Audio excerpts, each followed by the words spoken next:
Okay, here we are with 11.4. This is probability distribution. I have 2 points up at the beginning that I want to point out. So the numbers have to be between 0 and 1. So you can't have 0 and you can't have 1, but it can be like 0.1 and it can be 9.9 if you need to. So it has to be between that. They also all must add up to equal 1. The reason being is 1.0, so I'm going to put this over here, 1.00 actually equals 100%. So we are trying to get 100% of all the data entered here. I have a chart below, and it's basically, was saying the occupants of, or there was a survey done by an electric company and they were surveying how many households, how many people were in the households. So the probability of 1 was 27.7%, probability of having 2 was 36.6, and you can kind of see as we go up. They go all the way up to 7+. Most of your stuff for your quizzes will stop somewhere around here, so you'll really only deal with that many, so it saves, like, we're gonna have a lot more work today in these examples than what you will have on a quiz or a test, which is good because today's work is not bad. So we've got a couple questions. What is the probability that there will be 5 in the house? That's actually 6% right there, because it says it, 6%. So I'm going to change that to a decimal, and I've got 0.06, or if you like to be weird, you can put 0.06. I don't know, maybe I'm the weird one, but they're the same thing. You can put either on your quizzes or tests. I've taken that into account. I always put the 0 in front of it. That's just me. I think it's because my decimals sometimes end up looking like multiplication signs and it gets confusing for me. So that's just something that I have adapted to as I've done math more and more. So if you still don't put the 0 in front, that's okay. You're fine. It's still the right answer. Okay? I put 5+ to be 5 or more in the house. So what I have to do here is I need 5 or more. So I'm going to do 5, 6, and 7. So I've got 6% plus 2.4% plus 1.5%. It's going to be 0.96789. So 9.9, which is actually, that's 9.9%. Because I forgot all my little percent signs. I knew something was looking weird. So I moved the decimal 2 spaces to the left, and I have 0.099. Again, you don't have to put the 0 in the front. I do, so I'm going to leave that there. Saves on space for me, at least, with writing both answers. So 3 or less in the house. I'm going to go back up here. I've got 3, 2, or 1. That's what I'm looking at. 27.7%.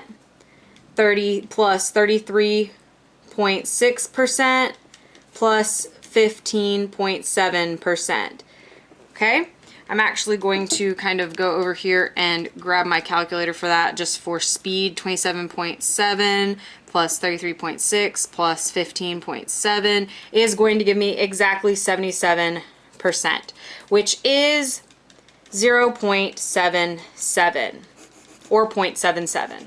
Okay, and then at least 4 in the house. This is another way of writing 4 or more. So I'm just going to write it down here instead of showing you the chart. 13.1% plus 6% plus 2.4% plus 1.5%. Add it real quick. 0.4 plus 1.5, and that is actually 23%, which is 0.23. Okay, for most of these you will be able to write it in 2 or 3 decimal spaces. In fact, I am asking that you do 2 or 3. Don't leave it at 1, because 1 decimal space, if I were to look at this, I would round this up to 0.8, which would not be accurate because that's 80% versus 77%. So the more decimal spaces you have, the more accurate you are. I'm going to ask that we try to keep it to the 3 decimal spaces at max, just for ease of space. Now I'm going to flip this page over because on this back here I have a couple definitions that you actually need to know for a test or a quiz. So if you're watching this video, you are getting a little special here. You need to know what a probability histogram is, what a probability density function is, and what a uniform probability distribution is. So probability histogram is a bar graph, which we all remember those. They're the ones that have all the little bars on them. So they look kind of like chunky fingers.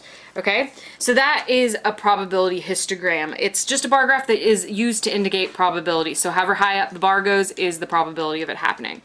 Now, probability density curve or density function is a curve that's used to indicate probability. So it kind of goes like that. And then underneath here, you'll see we've got different varying displays of data. But the main function part is a curve. And then uniform probability distribution actually looks like this. It's got like your different things down here, and it just looks like a giant square for the most part. And it is used to represent something where each value is equally likely. So this is like rolling a dice and getting a specific number, spinning a, when you have one of those circle, the like pie circle things, and you spin the arrow and you try to get it to land on that, you have an equal chance of it landing on each of the different numbers. So that's when the uniform probability distribution is used. So it's each value is equally likely. It's all uniform. Probability density function is just a curve, and a probability histogram is a bar graph. So there you go. You will have some of those show up on your quiz. So enjoy this little nugget of information.